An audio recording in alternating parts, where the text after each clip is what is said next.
বাংলাদেশ আওয়ামী লীগের নেত্রী শেখ হাসিনা বলেছেন, যেই নির্বাচনে আওয়ামী লীগ অংশগ্রহণ করতে পারবে না সেই নির্বাচনে ভোট কেন্দ্রে আওয়ামী লীগের কোনো নেতা কর্মী সমর্থক যাবেন না।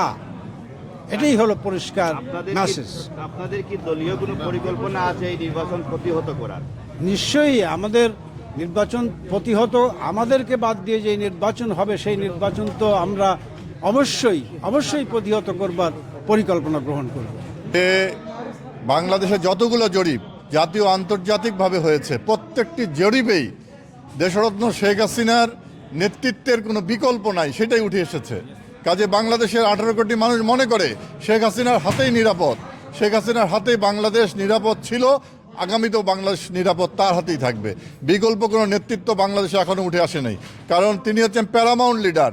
তিনি বাংলাদেশের স্বাধীনতাকে সার্থক করেছেন। বাংলাদেশের স্বাধীনতার সুখ আমরা দেশরত্ন শেখ হাসিনার নেতৃত্বে পেয়েছি। সেই কথাটা বাংলাদেশের মানুষ ভুলে যায় নাই, ভুলছেও না। কাজে তারা শেখ হাসিনার প্রত্যাশায় প্রহর গুনছে। আজকের 10 জানুয়ারির অনুষ্ঠান, এই বঙ্গবন্ধুর স্বদেশ প্রত্যাবর্তন দিবস।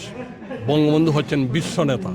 এই বঙ্গবন্ধু পাকিস্তানের কারাগার থেকে মুক্ত হয়ে এই লন্ডনে আওয়ামী লীগের যুক্তরাজ্য প্রবাসী বাঙালিদের প্রতি কৃতজ্ঞতা জানিয়ে লন্ডনে এসেছিলেন এবং লন্ডনের সেদিন ব্রিটিশ প্রধানমন্ত্রী এডওয়ার্ড হেথ বঙ্গবন্ধুকে সাদর আমন্ত্রণ অভ্যর্থনা জানিয়েছিলেন এবং তার গাড়ির দরজা সকল প্রটোকল ভেঙে বঙ্গবন্ধুর গাড়ির দরজা খুলে দিয়ে সকল প্রটোকল ভেঙে বঙ্গবন্ধুর প্রতি সম্মান জানিয়েছিলেন ব্রিটিশ সাবেক প্রধানমন্ত্রী হ্যারল্ড উইলসন, লেবার পার্টির নেতা। সেই বঙ্গবন্ধুর বাংলাদেশ আজকে বঙ্গবন্ধুর সুযোগ্য কন্যা মাননীয় প্রধানমন্ত্রীর নেতৃত্বে এই বাংলাদেশ বিশ্বে একটি রোল মডেল হিসেবে চিহ্নিত হয়েছে। এই বাংলাদেশ জঙ্গিবাদ মুক্ত বাংলাদেশ মাননীয় প্রধানমন্ত্রীর নেতৃত্বে হয়েছে। মাননীয় প্রধানমন্ত্রীর নেতৃত্বে এই বাংলাদেশ একটি আধুনিক সমৃদ্ধ উন্নত বাংলাদেশের পথে হাঁটছিল। বাংলাদেশ মাননীয় প্রধানমন্ত্রী যেই শান্ত সম্প্রীতির বাংলাদেশকে অশান্ত করেছে এই জবরদখলকারী রক্তমাখা ইউনুস। আমরা বিশ্বাস করি এই স্বদেশ প্রত্যাবর্তন দিবসে অবিলম্বে এই ইউনুসের পতনের মধ্য দিয়ে বিএনপি জামাত জঙ্গি গোষ্ঠীকে পরাজিত করে মাননীয় প্রধানমন্ত্রীর নেতৃত্বে আবারও এই বাংলাদেশ হবে একটি আগামীর বাংলাদেশ, উন্নত সমৃদ্ধ বাংলাদেশ। 72 সালের 10ই জানুয়ারি যদি জাতির পিতা বঙ্গবন্ধু শেখ মুজিবুর রহমান বাংলাদেশে প্রত্যাবর্তন না করতেন, ইন্ডিয়ান সৈন্যরা বাংলাদেশ থেকে যেত না। বঙ্গবন্ধু দ্বিতীয়বার বাংলাদেশ স্বাধীন করেছেন এবং আন্তর্জাতিকভাবে বঙ্গবন্ধু দেশের প্রত্যাবর্তন করে পার্লামেন্টারি গভর্নমেন্ট ফর্ম করার সাথে সাথেই দুনিয়ার প্রত্যেকটি দেশে বাংলাদেশকে স্বীকৃতি দিয়েছে। অতএব বঙ্গবন্ধু জাতির জনক বঙ্গবন্ধু শেখ মুজিবুর রহমান বাঙালির হৃদয়ে আজীবন থাকবেন। আমাদের আন্দোলন চলতেছে এবং এই আন্দোলন অব্যাহত থাকবে, চলবে।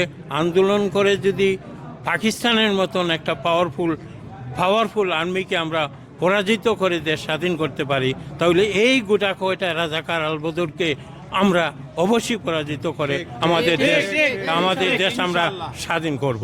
জাতির জনক বঙ্গবন্ধু শেখ মুজিবুর রহমানের স্বদেশ প্রত্যাবর্তন, আমরা 8ই জানুয়ারি লন্ডন হয়ে উনি বাংলাদেশে গিয়েছিলেন। আমরা যুক্তরাজ্য আওয়ামী লীগের পক্ষ থেকে এই দিবস পালন করছি এবং আপনারা দেখেছেন বিশ্বের